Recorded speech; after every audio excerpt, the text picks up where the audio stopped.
He knocked me over. I landed on the dog bowl. This one's wife. She does this in public. Now imagine how she treats him at home. Hello, I'm H.G. Tudor.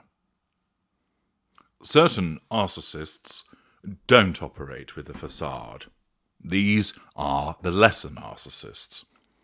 As per my categorization, this includes lower lesser, middle lesser, upper lesser type A, the affable arsehole, and upper lesser type B, the bullying, brash belligerent. Those narcissists aren't awful all of the time. They can't be red in tooth and claw all of the time, as they would have no victims.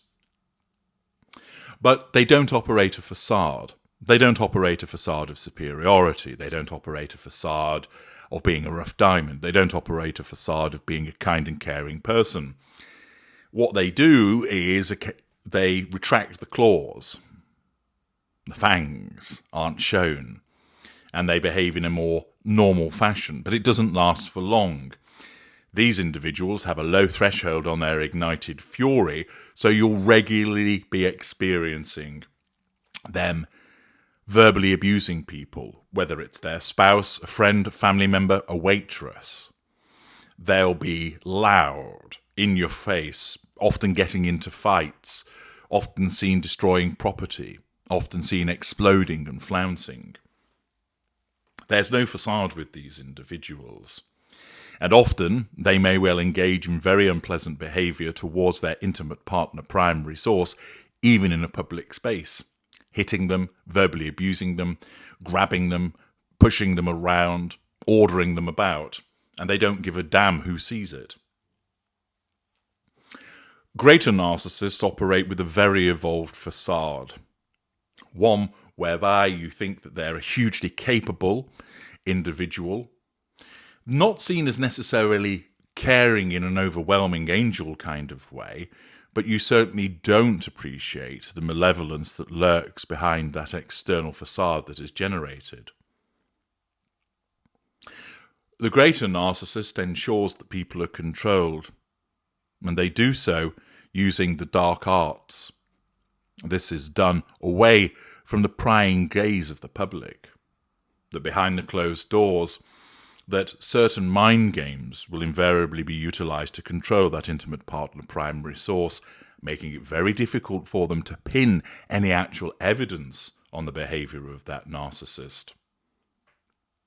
The greater narcissist, with an extensive reach, is able to orchestrate, through planned, calculated moves, particular malign manipulations against people who get in the way of that greater narcissist, and do so that the individual affected doesn't even see it coming.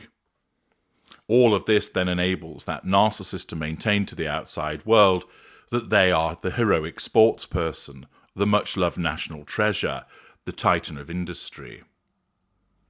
Mid-range narcissists operate with a facade. Theirs will often glitch, however, so that you'll see fractures in it, little cracks here and there. Mid-range narcissists are the greater users of the facade of, I'm a really kind and lovely person. See, I do all of this work for charity. I care about people. But every so often, the necessity of control over an appliance, sometimes a secondary source, more often the primary source, is such that you get to witness a crack in the facade, which often takes people aback, that they think, I didn't realise she was like that. This one's wife operates with a facade. Her facade is, I'm a kind and decent person. I care. I'm compassionate. I'm a strong, independent woman, a feminist. Her facade is utilised repeatedly with the supposed altruistic acts that she engages in. Now, were it the case that this one's wife were just still an actress on a minor cable show that hadn't married into the royal family, her facade would, for the most part, work pretty effectively, because it wouldn't be asked to strain against massive threats to control. This one's wife would have some poor hapless spouse that she would be dealing with, maybe some children, a smattering of friends, colleagues, neighbours, family members, and her narcissism would be able to control all of those individuals, utilising the facade.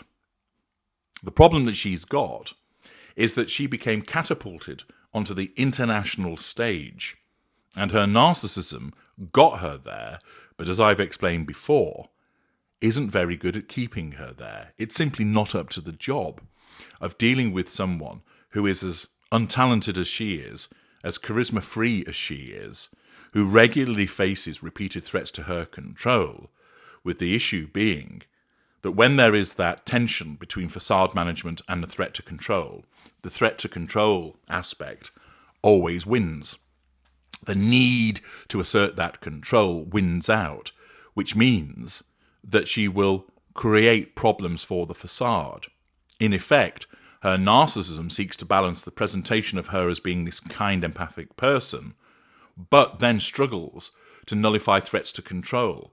And at the end of the day, control is the most important aspect, and therefore that control is obtained, but at the expense of the facade, which is why you see repeated instances of her cutting in front of Harry, cutting in front of other people, clenching the jaw, giving people the death stare, scowling at individuals, pushing in front of people, interrupting a handshake by trying to hug somebody, because the facade would have her not do any of those things, but it isn't able to maintain that aspect because the need to assert control is stronger. Thus, because she's on the international stage, because she's photographed and filmed so regularly, we then get to see all of these repeated cracks in the facade. As I've just been explaining, at the polo event in Miami, we saw more cracks in that facade, whereby she was subtly giving Harry the elbow, devaluing him to nudge him along, and thereafter treating him like a ginger poodle, patting him on the back and leading him away by the hand. That she had thrust herself into the middle of the photograph, that she'd bossed around the lady from Centre Barley. All of this in a matter of a few minutes. Fracture, fracture, fracture, fracture.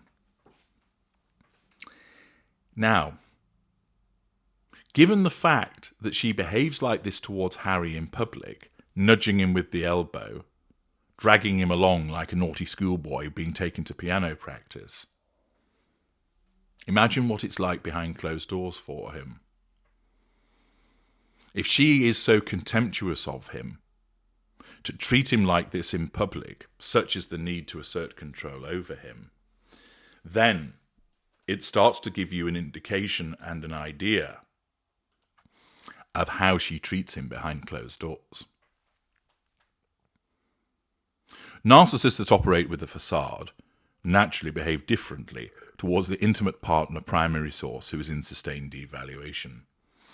Whether they're lower mid-range, middle range A, middle range B, upper mid-range, lower greater, middle greater, upper greater, or the ultra. There is a difference between how that individual interacts with that intimate partner primary source in a public space compared to what goes on behind closed doors. But for this one's wife, given the repeated fractures in the facade that we have witnessed in the way that she treats Harry, demonstrating that even in public, she doesn't treat him that well. Sure, she's not slapping him in the face and calling him a shithead, but the way that she pushes in front of him has him relegated to standing on the periphery of a group. The way that she elbows him to one side, the way that she pushes him in the small of the back, the way that she dictates where they go, the way that she utilizes the grip of doom on him. All of that is in effect devaluing behaviour in public, but of course you'd need the trained eye to spot it.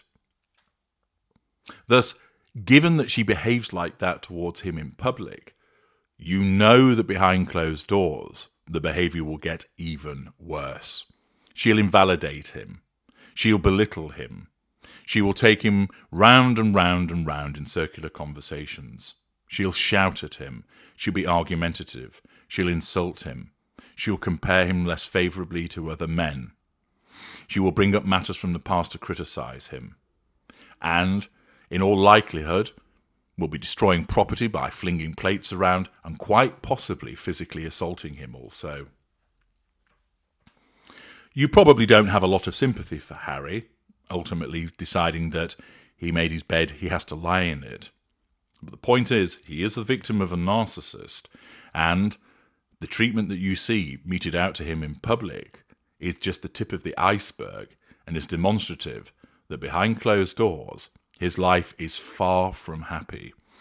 That he's ostracised from friends, that he's told that he's useless, that he's ridiculed for his lack of ability in terms of being an entrepreneur, etc., that he'll be criticised for his lack of interest in creating the income streams that she so desperately wants, that his sexual performance will be put down, that his looks will be criticised, and so on and so forth.